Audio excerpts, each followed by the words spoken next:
ഞാനും പറമ്പ് തരാ ഈ സുബൈക്കന്നെ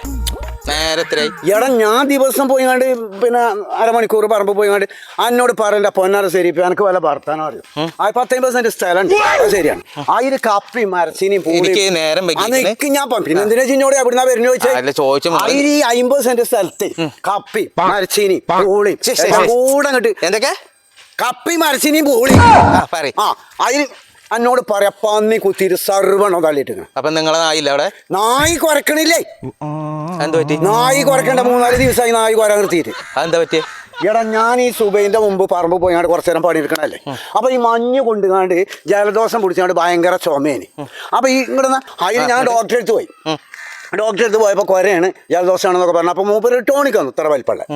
അപ്പൊ അത് 2-3 നേരം കുടിച്ചപ്പോ ഇഞ്ച കുരയാണ് മാറി പിന്നെ അതിലൊരു മുക്കാ കുപ്പിയുണ്ട് അപ്പൊ നമ്മളിത് കൊണ്ടാണ്ട് വെറുതെ തൊടുവുക്ക് പാറുണ്ടല്ലോ നീ വിചാരിച്ചാണ് മുറ്റത്തിന്റെ അപ്പുറത്ത് ഈ കോഴിക്കൊക്കെ തിന്നാൻ കൊടുക്കുന്ന ഒരു പാത്രമുണ്ട് അതിൽ കൊണ്ടത് പാർന്ന് വെച്ചു മരുന്ന് വെറുതെ പുറത്ത് കളയണ്ടല്ലോ വിചാരിച്ചത് എന്നോട് പറയണ്ട പൊന്നാറ് ശരി ഇപ്പൊ നമ്മളെ നായില്ലേ നായി വന്നാണ്ട് നായി വന്നാണ്ട് അത് കുടിച്ചു നായി പിന്നെ കുരക്കണില്ല നായി കുരക്കണ്ടേ പന്നിയാള് മരുന്ന് കുടിച്ചിട്ടോ നായിന്റെ കുരന്ന് അവിടെ നായിന്റെ കുര അവിടെ ഈ പന്നിയാളിത് മുഴുവൻ നായിനെ വൈകുന്നേരമാകുമ്പോ അങ്ങോട്ട് കൂടുന്നതാണ് ഈ ബുട്ടിയുടെ കാര്യമല്ലല്ലോ കുരക്കണില്ലല്ലോ അതിൽ ഞാൻ തേട്ടി അറിയിച്ച് ഞാൻ 3-4 ദിവസമായി പോയി പോക്കും വരുവേ നായിനെ നേരം പോകുമ്പോ എന്തോട്ടെന്ന് അറിയാം അവിടെ പറമ്പിൽ ആ മഞ്ഞത്ത് കൊണ്ടേ കൊട്ടു